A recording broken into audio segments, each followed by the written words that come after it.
Blood blood में हम पढ़ रहे थे कि ब्लड के टाइप होते हैं वो कितने प्रकार के होते हैं। यानी सबसे पहले हम देखेंगे कि रेड ब्लड सेल्स यानी श्वेत रुधिर, लाल रुधिर कणिकाएं। क्या पढ़ेंगे? लाल रुधिर कणिकाएं। उसके बाद में हम देखेंगे कि व्हाइट ब्लड सेल यानी श्वेत रुधिर कणिकाएं। क्या पढ़ेंगे? श्वेत रुधिर कणिकाएं। उसके बाद में हम देखेंगे कि प्लेटलेट बिंबाणु। अब देखेंगे कि रेड ब्लड सेल होता है, इसके अंदर क्या होता है? केंद्रक है वो अनुपस्थित होता है। क्या होता है? केंद्रक है अनुपस्थित होता है। यानी रेड ब्लड सेल के अंदर केंद्रक अनुपस्थित होता है और डब्ल्यूबीसी के अंदर केंद्रक क्या होता है? प्रेजेंट होता है। क्या होता है? केंद्रक प्रेजेंट होता है। यानी अगर आपने डीएनए का टेस्ट करवाना है, डीएनए की जांच करवानी हो तो उसका मतलब हम कौन से ब्लड सेल से करेंगे? व्हाइट ब्लड सेल से, श्वेत रुधिर कणिका से। उसके बाद में हम देखेंगे कि जो रेड ब्लड सेल होती है उसका जीवन काल कितना होता है? 120 दिन। कितना होता है?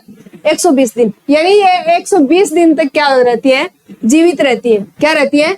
120 दिन तक जीवित रहती है। उसके बाद में हम देखेंगे कि जो रेड ब्लड सेल यानी लाल रुधिर कणिका है उसका आकार क्या होता है? गोलाकार। क्या होता है? गोलाकार। इसका जो संख्या में जो लाल रुधिर कणिकाएं है इसकी संख्या कितनी होती है? लगभग 50 लाख। कितनी होती है? 50 लाख। मिलियन में बोले तो कितना होगा? 5 M। कितना होता है? 5 M। उसके बाद में हम देखेंगे व्हाइट ब्लड सेल, इसके अंदर एक होती है न्यूट्रोफिल, एक होती है बेसोफिल, एक होती है लिम्फोसाइट, एक होती है इयोसिनोफिल और उसके बाद में क्या होती है? मोनोसाइट। सबसे पहले हम देखेंगे कि जो डब्ल्यूबीसी होती है वो क्या करती है? डब्ल्यूबीसी जैसे ही हमारी बॉडी के अंदर वायरस या विषाणु जीवाणु घुसता है तो ये हमारी रोगों से लड़ने की क्षमता कौन उपलब्ध करवाती है? White blood cell. ये क्या करती है? यानी हमारी बॉडी के अंदर एंटीबॉडी का निर्माण करती है। क्या करती है? एंटीबॉडी का निर्माण कौन सी सेल करती है? डब्ल्यूबीसी। ये जैसे ही हमारे शरीर के अंदर विषाणु का प्रवेश हुआ, विषाणु या जीवाणु का, ये तुरंत क्या करती है? टी लिम्फोसाइट को सचेत करता है। कौन? जो एंटीबॉडी है टी लिम्फोसाइट को सचेत करता है। टी लिम्फोसाइट को बोलता है कि हमारे बॉडी के अंदर किसका आक्रमण हो गया? बीमारी का आक्रमण हो गया। तो ये टी लिम्फोसाइट क्या करता है? ये तुरंत क्या करता है? उसको मार देता है। किसको? जीवाणु विषाणु को मारने का काम किसका होता है?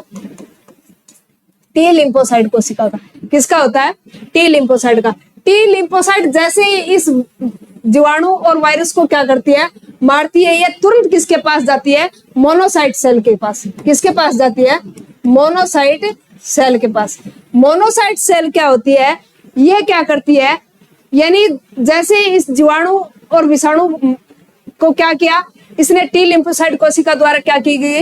यानी मृत्यु की गई। उसके बाद भक्षण करने का काम किसका होता है? मोनोसाइट सेल का। यानी जीवाणु को भक्षण करने का काम किसका होता है? मोनोसाइट का। जीवाणु को मारने का काम किसका होता है? टी लिम्फोसाइट सेल का। उसके बाद में हम देखेंगे प्लेटलेट, इसका दूसरा नाम है उसको थ्रोम्बोसाइट कहते हैं। क्या कहते हैं? थ्रोम्बोसाइट। ये क्या कर संख्या में कितने होता है? 2 लाख। कितनी होता है? यानी जो प्लेटलेट है इसकी संख्या हमारी बॉडी के अंदर 2 लाख होती है। यानी जैसे ही इसकी संख्या कम होने लगती है तो उसका मतलब क्या हो गया? हमारी बॉडी के अंदर डेंगू। क्या हो गया? डेंगू। बस